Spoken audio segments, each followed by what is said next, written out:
Can I share a little something just kind of riffing off of your that nothingness motif that Benjamin picks up on? Please, and I mean, you were in a band, so you should riff. So that's good. Can you imagine an entire community entering this level of humility? You know, ego is what keeps us from communion. Ego is what keeps us Hmm. from connection, from creating beloved community. We divide ourselves because we argue about things that simply don't matter. And what happens at FSY, like we were talking about, what happens here are these moments where all of that is put into perspective and our lives feel so small. They feel Yeah. so tiny and insignificant in light of this overwhelming love, this enormity of God. And all of a sudden, all the things I've been quibbling about, all the things I've been worrying about, my whole sort of way I've been trying to build up my persona or whatever it is that I'm worried about, it just is, it just doesn't matter.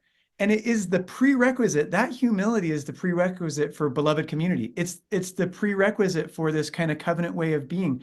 It reminds me, there's a passage in Julian of Norwich's Revelations of Divine Love. So she's this nun who, you know, lives uh, in this tiny little cell, and she has this series of visions. And one of them, she says, um, he, God, Christ, showed me a little thing, the quantity of a hazelnut in the palm of my hand, and it was round as a ball. I looked thereon with the eye of my understanding, and I thought, what may this be? So she sees this tiny little hazelnut-sized circular thing in her hand and wonders what it is. And it was answered thus, it is all that is made. I marveled how it might last, for methought that it might suddenly have fallen to naught for littleness. If that's all that is, I thought that it's all going to just fall apart because it's so tiny. And I was answered in my understanding, it lasteth and ever shall last, for that God loveth it. And this really seems to be what happens to King Benjamin's people. They see that compared to God, they really are nothing.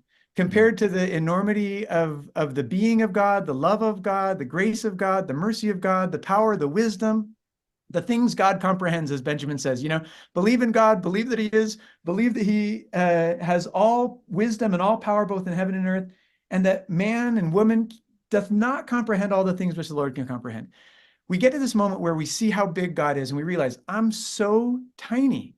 Hmm. And that could be a discouraging thought, except for, as you point out, the love of God.